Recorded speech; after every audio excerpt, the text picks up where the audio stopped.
आज आपको यही बताते हैं कि आपको इस समय महाकुंभ जाना चाहिए या नहीं जाना चाहिए। आपने देखा होगा, हम पिछले कई हफ्तों से लगातार आपको प्रेरित कर रहे हैं, आपको कह रहे हैं कि आपको महाकुंभ जाना चाहिए, बहुत अच्छी व्यवस्थाएं हैं और यह मौका जो है 144 वर्षों में एक बार आता है, आपको इस मौके का फायदा उठाना चाहिए। लेकिन आज हम आपसे कुछ और कहना चाहते हैं। आज हम ये कहना चाहते हैं कि महाकुंभ जाने से पहले जरा सोच लीजिए। जो सड़क मार्ग और हाईवे प्रयागराज को उत्तर प्रदेश के दूसरे जिलों से, शहरों से और राज्यों से जोड़ते हैं, उन सभी सड़कों पर इस समय भीषण ट्रैफिक जैम लगा हुआ है। अनुमान है कि इस ट्रैफिक जैम में 5 लाख से ज्यादा गाड़ियों में 22 से 25 लाख लोग फंसे हो सकते हैं। यह शायद भारत के इतिहास का सबसे लंबा ट्रैफिक जैम होगा, जिसमें लगभग 22 से 25 लाख लोग इस जैम में फंसे हुए हैं। इन लोगों के लिए एक खास शब्द का इस्तेमाल हो रहा है और वो है रोड अरेस्ट। अंग्रेजी का शब्द है। रोड अरेस्ट का मतलब है कि ये लाखों लोग सड़कों पर अपनी गाड़ियों में एक तरीके से गिरफ्तार हो चुके हैं। जैसे आप कहते हैं ना कि हाउस अरेस्ट। हाउस अरेस्ट का मतलब यह है कि आपको आपके घर में ही अरेस्ट कर दिया गया है और आप अपने घर से बाहर नहीं निकल सकते। बड़े बड़े नेताओं को कई बार हाउस अरेस्ट किया जाता है। उसी प्रकार से लाखों लोगों को उनकी गाड़ियों में अरेस्ट कर लिया गया है। इनमें भी जो लोग प्रयागराज के बॉर्डर पर हैं, उन्हें 4 किलोमीटर का सफर तय करने में 4-4 घंटे लग रहे हैं। बहुत सारे लोग यह भी पूछ रहे हैं कि जब मौनी अमावस्या पर एक दिन में 8 करोड़ लोग प्रयागराज पहुंच गए थे, तब भी सड़कों पर इतना जैम नहीं था जितना आज है। तो ऐसा क्यों हो रहा है? अभी 1 करोड़ से भी कम लोग प्रयागराज में होंगे और जिस दिन 8 करोड़ लोग थे, उस दिन तो ऐसा जैम नहीं लगा और अब 50 लाख 60 लाख लोगों की संख्या में ही इतना जैम लग रहा है। तो यह क्या कारण है? तो इसका कारण है पुलिस की नई रणनीति, पुलिस के प्रशासन के कुछ नए फैसले। जब से महाकुंभ में भगदड़ की घटना हुई, उसके बाद से पुलिस भीड़ को नियंत्रित करने के लिए गाड़ियों को दूसरे जिलों, शहरों और राज्यों में ही अब रोक रही है। जैसे प्रयागराज से मध्य प्रदेश का कटनी शहर कहने को तो 250 किलोमीटर दूर है और कटनी में 25 किलोमीटर का ट्रैफिक जैम इसलिए लगा हुआ था क्योंकि यहां पुलिस ने गाड़ियों को पहले ही रोक दिया।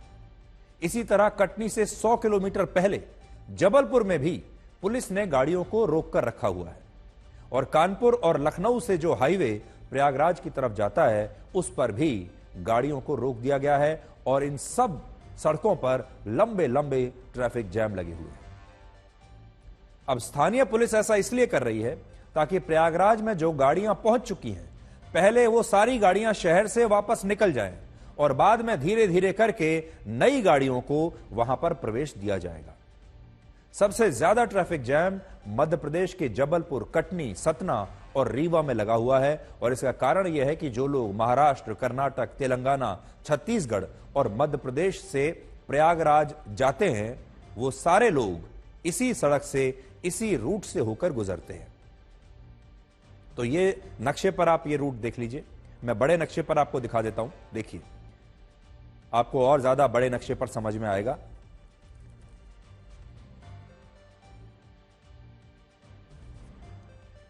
ये वो रूट है। अगर आप भी इस रूट से प्रयागराज जाने के बारे में सोच रहे हैं तो दोबारा से अपने फैसले पर विचार कर लीजिए। जो लोग दिल्ली और एनसीआर से प्रयागराज जा रहे हैं, उन्हें भी ऐसे ही भीषण ट्रैफिक जैम का सामना करना पड़ रहा है। वो भी ट्रैफिक जैम में फंस गए हैं। दिल्ली से प्रयागराज पहुंचने में वैसे तो लगभग 12 घंटे का समय लगता है अगर आप बाय रोड जाएं, लेकिन आज बहुत सारे लोग 30 से 35 घंटे में दिल्ली से प्रयागराज पहुंचे। कानपुर से प्रयागराज सिर्फ 200 किलोमीटर दूर है, लेकिन लोग 15-15 घंटे में भी कानपुर से प्रयागराज नहीं पहुंच पा रहे और यही स्थिति लखनऊ की है। सबसे बड़ी बात यह है कि ट्रैफिक जैम में फंसे बहुत सारे लोग गूगल मैप्स को लेकर बहुत शिकायत कर रहे हैं, क्योंकि जब ये लोग गूगल मैप्स पर देखते हैं कि प्रयागराज जाने में कितना समय लगेगा, तो उन्हें प्रयागराज के पूरे रास्ते में कोई ट्रैफिक जैम नहीं दिखता। लेकिन जब वो रास्ते में पहुंच जाते हैं तो उन्हें कई कई घंटे एक ही जगह पर ऐसे ट्रैफिक जैम में रुकना पड़ता है। यानी गूगल मैप तो आपको यह बता रहा है कि आप समय से बिल्कुल ठीक फर्राटे से प्रयागराज पहुंच जाएंगे, कोई जैम नहीं है। लेकिन जब आप सड़क पर निकलेंगे तो स्थिति बिल्कुल उल्टी है। आज हमने भी जब गूगल मैप्स पर यह देखा कि दिल्ली से प्रयागराज पहुंचने में कितना समय लगेगा, तो गूगल मैप्स ने हमें यही बताया कि पूरा रास्ता खाली पड़ा है और हम 10 से 15 घंटे में प्रयागराज पहुंच जाएंगे। लेकिन इसी दौरान जब हमने अपने संवाददाताओं से, जो ग्राउंड पर थे हमारे रिपोर्टर्स, उनसे पूछा कि प्रयागराज के आसपास दिल्ली से आने वाले सड़क मार्गों पर कितना बड़ा जैम है, तो उन्होंने बताया कि प्रयागराज से 30 से 40 किलोमीटर पहले अब भी ट्रैफिक जैम लगा हुआ है। हालांकि हम यहां यह स्पष्ट करना चाहते हैं कि हम गूगल मैप्स की एक्यूरेसी पर, इसकी सटीकता पर कोई सवाल नहीं उठा रहे, बल्कि यह बता रहे हैं आपको कि लोग इसके खिलाफ कितनी शिकायत कर रहे हैं। अब ये तो गूगल मैप जाने कि वो इस जैम को क्यों नहीं पकड़ पा रहा है, वो लोगों को क्यों नहीं बता पा रहा है कि जो रास्ता 12 घंटे का है वो 35 घंटे में क्यों पूरा हो रहा है। इस बार माघ पूर्णिमा का पवित्र स्नान 12 फरवरी को होना है और तब तक प्रयागराज जाने वाले सारे सड़क मार्गों पर इसी तरह का भीषण ट्रैफिक जैम रहेगा। तो आप भी सोच समझ कर निकलिएगा। और इसीलिए आज हम तो कम से कम आपसे यही कहेंगे कि 14 फरवरी से पहले सड़क के रास्ते कम से कम आप प्रयागराज न जाएं। दूसरा, अगर आप इस भयंकर ट्रैफिक जैम के बावजूद महाकुंभ जाना ही चाहते हैं तो फिर पूरी तैयारी के साथ जाइए। आपके पास आपकी गाड़ी में खाने पीने का पर्याप्त सामान होना चाहिए, पीने का पूरा पानी होना चाहिए, क्योंकि ये कोई नहीं जानता कि ये ट्रैफिक जैम कितना लंबा रहेगा। तो मान लीजिए अगर आप एक ट्रैफिक जैम में फंस जाते हैं और आप 8 से 10 घंटे या 15 घंटे किसी ट्रैफिक जैम में फंसे रहते हैं, तो आपके पास सारा सामान होना चाहिए, आपके पास तैयारी होनी चाहिए, आपको अपनी दवाइयां साथ लेकर जानी चाहिए, पूरा पानी की व्यवस्था करनी चाहिए, खाने पीने का पूरा सामान आपके पास होना चाहिए। कोशिश ये करनी चाहिए कि अपने साथ बच्चों को ना ले जाएं, और जो वृद्ध लोग हैं, आपके घर के जो बड़े बूढ़े हैं, बुजुर्ग हैं, कम से कम इस स्थिति में उन्हें वहां लेकर मत जाइए, क्योंकि वो बहुत परेशान हो जाएंगे। पहले तो गाड़ी में परेशान होंगे, जब उन्हें 15 से 20 घंटे गाड़ी में बिताने पड़ेंगे या इससे भी ज्यादा। फिर जब प्रयागराज भी पहुंचेंगे तो उन्हें काफी दूर तक पैदल चलना पड़ेगा। चौथी बात यह है कि इस बात को हमेशा ध्यान रखें कि पुलिस सभी तरह के वाहनों को, सभी तरह की गाड़ियों को मेला क्षेत्र से 15 किलोमीटर पहले ही रोक रही है। इसलिए अगर आप अपनी गाड़ी से महाकुंभ जा रहे हैं तो आप 30 किलोमीटर पैदल चलने के लिए कम से कम तैयार रहें, क्योंकि जहां पर आपका पार्किंग गाड़ी की होगी वहां से आपको शटल दी जाएंगी और फिर शटल भी आपको काफी पहले उतार देंगी और फिर एक लंबा रास्ता आपको पैदल चलना पड़ेगा। कई कई किलोमीटर पैदल चलकर आपको संगम घाट तक जाना होगा और फिर वापस से लगभग 15 किलोमीटर पैदल चलकर ही आपको वापस आपकी पार्किंग में अपनी गाड़ी या आपकी बस तक पहुंचना होगा। और यहां हम उत्तर प्रदेश की सरकार के लिए भी कुछ कहना चाहते हैं। इस वक्त अभी भी बहुत सारे बड़े बड़े लोग सिफारिश लगाकर अपनी गाड़ियों से मेला क्षेत्र के आसपास पहुंच रहे हैं और महाकुंभ में वीआईपी कल्चर अब भी पूरी तरह से बंद नहीं हुआ है। तो अभी भी दो प्रकार के लोग हैं जो किसी को नहीं जानते, किसी बड़े अधिकारी को नहीं जानते। वो इस देश की आम जनता है, इस देश के आम वोटर हैं, उन्होंने ही सरकार को चुनकर भेजा है, लेकिन उन्हें 15 किलोमीटर पैदल चलना पड़ रहा है, किसी को 10 किलोमीटर, और उनके पास कोई रास्ता नहीं। लेकिन कुछ लोग ऐसे हैं जो अभी भी अपनी जान पहचान का फायदा उठाकर, अपने पद का फायदा उठाकर सीधे गाड़ी तक मेला क्षेत्र पहुंच रहे हैं। इसलिए सरकार को और प्रशासन को यह सुनिश्चित करना चाहिए कि इस समय हर आम आदमी ही वीआईपी है और सबके लिए वही व्यवस्था होनी चाहिए जो वीआईपीज के लिए होनी चाहिए। किसी भी आम श्रद्धालु को परेशानी नहीं होनी चाहिए। हालांकि प्रयागराज की मौजूदा स्थिति को देखते हुए योगी सरकार ने ADG law and order Amitabh Yash को तत्काल रूप से वहीं पर भेज दिया है और मध्य प्रदेश के मुख्यमंत्री मोहन यादव ने भी कहा है कि जो लोग ट्रैफिक जैम में फंसे हुए हैं, सरकार उनकी हर संभव मदद कर रही है और आगे भी करेगी।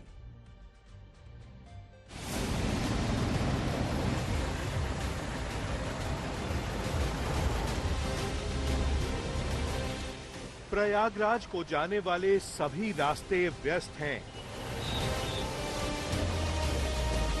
सड़क पर भीषण जाम मिलेगा। ट्रेनों में 3 गुना यात्री भरे पड़े हैं। पैदल जाने वाले अपनी जगह से हिल नहीं पा रहे हैं। ये तस्वीरें देखकर क्या आपको लगता है कि अगर आज आप प्रयागराज के लिए निकलें तो संगम तक पहुंच पाएंगे?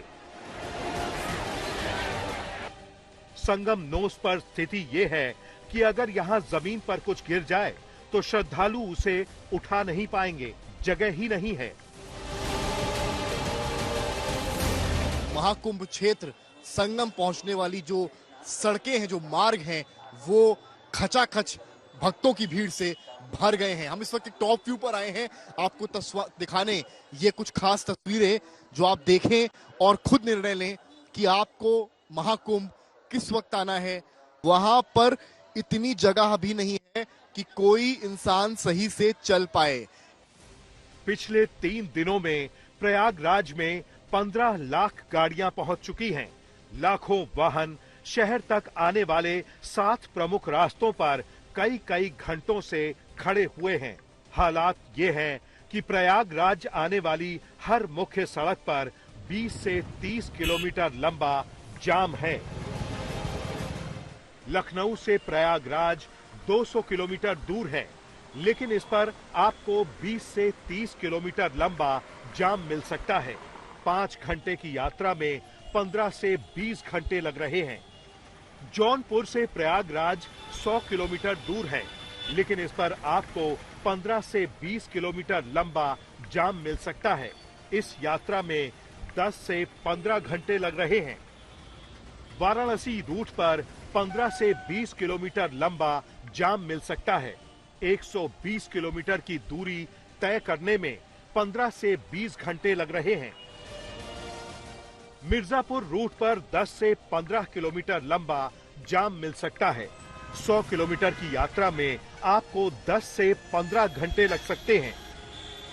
रीवा से जा रहे हैं तो 25 से 30 किलोमीटर लंबा जाम मिल सकता है।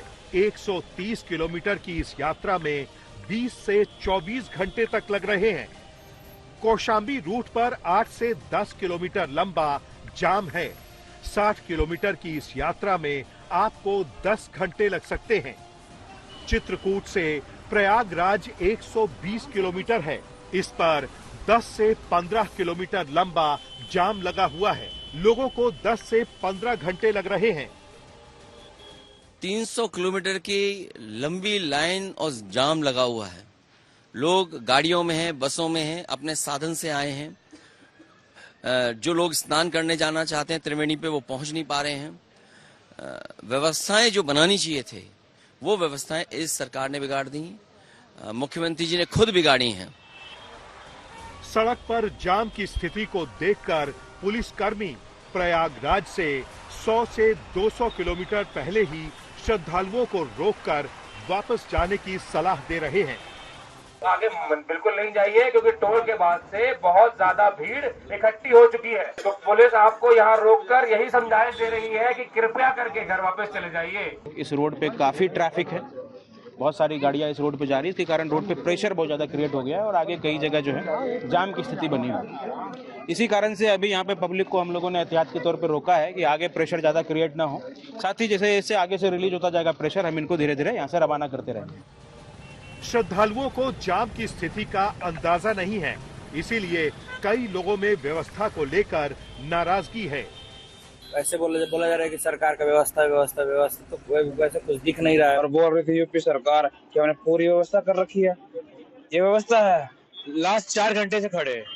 4 घंटे से 2 फुट गाड़ी आगे बढ़ रही है। आगे क्या हो रहा है पता ही नहीं चल रहा है। गवर्नमेंट को क्या करना चाहिए था, टोल फ्री कर देने चाहिए थे। इस टाइम पर कोई टोल फ्री नहीं है। टोल की वजह से इतने लंबे लंबे जाम लगे हुए हैं। हमारे को ये 12 घंटे का सफर पड़ गया 35 घंटे का। जाम का एक बड़ा कारण ये भी है कि प्रयागराज शहर में पार्किंग फुल हो चुकी है। अब जो श्रद्धालु पहुंच रहे हैं तो शहर से कई किलोमीटर पहले ही गाड़ी सड़क किनारे छोड़कर चले जा रहे हैं। इस वजह से ट्रैफिक की स्थिति बिगड़ी है।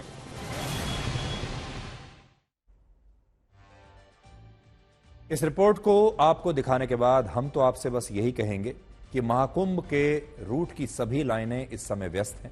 कृपया थोड़े दिनों के बाद प्रयास करें और इस समय सड़क के रास्ते कम से कम महाकुंभ जाने की कोशिश न करें। अगर आप ट्रेन से प्रयागराज जाने के बारे में सोच रहे हैं तो पहले आप ये तस्वीरें जरूर देख लीजिए। वाराणसी से प्रयागराज जाने वाली एक यात्री ट्रेन में, एक पैसेंजर ट्रेन में इतनी भीड़ हो गई कि कई लोग धक्का मुक्की करते हुए ट्रेन के इंजन में जाकर बैठ गए। देखिए, प्रयागराज जाने वाली लगभग सभी ट्रेनों में इतनी भीड़ है कि इनमें पैर रखने की भी जगह नहीं बची है और कई ट्रेनों में हालात बद से बदतर हो गए हैं। दुख की बात यह है कि बहुत सारे लोग ट्रेनों के टॉयलेट्स में बैठकर महाकुंभ की इस तीर्थ यात्रा पर जाने के लिए मजबूर हैं। और ऐसा नहीं है कि अगर आप ट्रेनों से जाएंगे तो आपको ट्रैफिक जैम नहीं मिलेगा, आप जैम में नहीं फंसेंगे। इस समय सरकार जो स्पेशल ट्रेन चला रही है उनमें कई ट्रेनें 5 से 6 घंटे की देरी से चल रही हैं। भारतीय रेल का कहना है कि कल उसने 330 स्पेशल ट्रेन से 12.5 लाख लोगों को उनके राज्यों में वापस भेजा और आज उसने दोपहर 3 बजे तक 201 ट्रेनों से 9 लाख लोगों को उनके राज्यों में पहुंचाया है। इसका मतलब यह है कि इस समय एक ट्रेन में औसतन 4,500 लोग सफर कर रहे हैं, जबकि लंबी दूरी की ट्रेन में अधिकतम 2 से 2,500 लोग ही सफर कर सकते हैं। सोचिए, जिस ट्रेन में 4,500 लोग मौजूद हों, उस ट्रेन में लोग किन हालात में सफर कर रहे होंगे। और आप इस पर इन ट्रेनों के अंदर से हमारी ये रिपोर्ट जरा देखिए और फिर सोचिए कि आप ट्रेन से भी प्रयागराज जाना चाहेंगे या नहीं।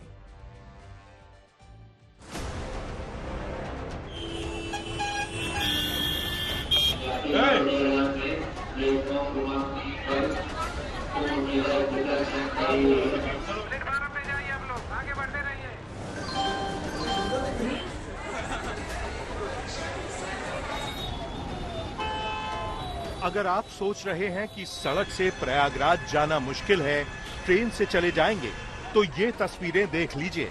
ट्रेन से प्रयागराज पहुंचना महायुद्ध लड़ने से कम नहीं है। ट्रेनों में जबरदस्त भीड़ है। प्रयागराज जाने वाली ट्रेनों में कैसे भी करके लोग घुसना चाहते हैं, चाहे बोगी का दरवाजा हो या फिर उसकी खिड़कियां।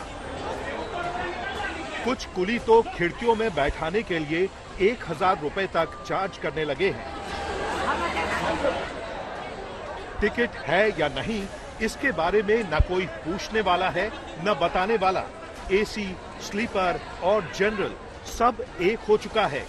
प्रयागराज जाने वाले यात्रियों का एक ही मकसद है, कैसे भी करके ट्रेन में घुसना। यात्रियों को ट्रेन में जहां जगह मिल रही है वहीं चले जा रहे हैं, फिर चाहे वो ट्रेन की बोगी हो, लगेज बोगी हो या फिर इंजन। वाराणसी रेलवे स्टेशन पर महाकुंभ स्पेशल ट्रेन में कुछ यात्री ट्रेन के इंजन में ही घुस गए। रेलवे पुलिस ने किसी तरह इन लोगों को जबरन बाहर निकाला। प्रयागराज जाने वाली ट्रेन जैसे ही स्टेशन पर आती है, उसमें बैठने को लेकर यात्रियों में मारपीट की नौबत तक आ जाती है। एसी बोगी का ये हाल है, जहां 1 लाख इस वाराणसी के कैंट रेलवे स्टेशन की रोज फुटफॉल की क्षमता थी, वो कहीं न कहीं आज 2.5 लाख से ज्यादा है। समस्या यार, ये देखिए, गुंडागर्दी कर रहा है, महिला को उतरना नहीं दे रहा है। ये पुलिस वाले कुछ नहीं कर रहे हैं, कानपुर में भी कुछ ऐसे ही हालात दिखे। भीड़ का आलम देखिए कि लोग पहले से ही अंदर खचाखच भरे हुए हैं और उसके बाद भी लोगों की अंदर चढ़ने की जो जद्दोजहद है वो पूरी तरीके से शुरू है। कहाँ जा रहे हैं? कुंभ में जाना सर, कुंभ जा रहे प्रयागराज संगम। भीड़ में कोई दिक्कत नहीं हो रही आपको? दिक्कत हो रही है, लेकिन मजबूरी है क्या कर। मान लीजिए कि इतने संघर्ष के बाद आप किसी तरह प्रयागराज पहुंच भी गए, तो भी आपको घाट तक जाने में 10 से 15 किलोमीटर पैदल चलना पड़ेगा। और सिर्फ ये ही नहीं, हो सकता है कि आपको पैदल यात्रियों का भी जाम मिल जाए। घाट तक जाने वाले कई रास्तों पर पैदल चलने में भी मुश्किलें आ रही हैं।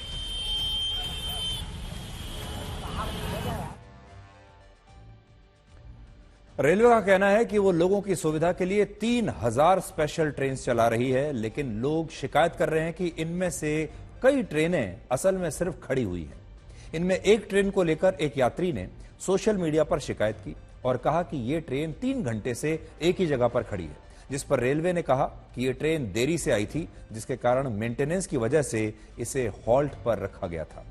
हालांकि आज शाम को जब हमने इसी ट्रेन का लाइव स्टेटस चेक किया तो ये ट्रेन आज भी 13.5 घंटे की देरी से प्रयागराज पहुंची है।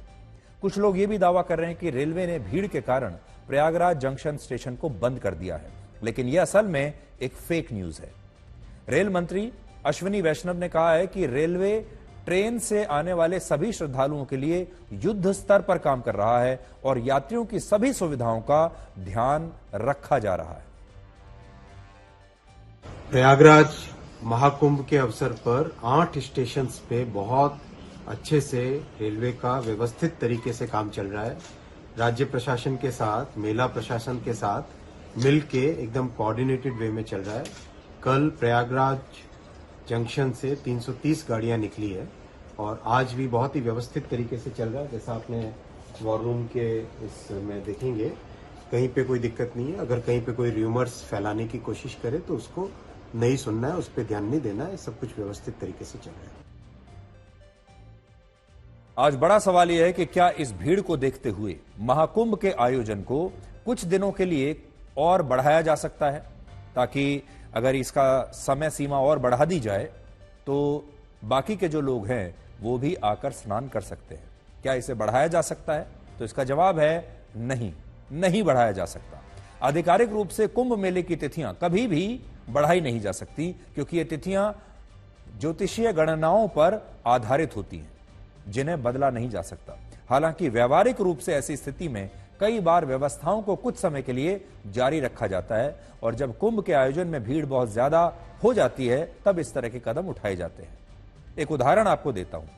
12 साल पहले जब प्रयागराज में पूर्ण कुंभ का आयोजन हुआ, तब प्रशासन ने यह आयोजन समाप्त होने के बाद भी वहां आम श्रद्धालुओं के स्नान के लिए कुछ सुविधाओं को जारी रखा था और इस बार भी प्रशासन अगर चाहे तो इन सुविधाओं को, इन इंतजामों को कुछ और दिनों तक या हफ्तों तक जारी रख सकता है।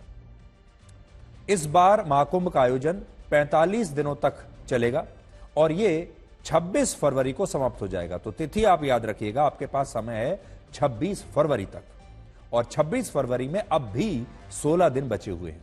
हालांकि इस समय महाकुंभ में ज्यादा भीड़ इसलिए भी हो रही है क्योंकि 2 दिन बाद 12 फरवरी को माघ पूर्णिमा का पवित्र स्नान होना है और कहते हैं कि महाकुंभ के आयोजन का ज्योतिष के हिसाब से जो महत्व है वो माघ पूर्णिमा तक ही होता है और बाद की तिथियां असल में सामान्य हो जाती हैं। इसलिए ज्यादा से ज्यादा लोग 12 फरवरी या उससे पहले ही महाकुंभ में ये पवित्र स्नान कर लेना चाहते हैं।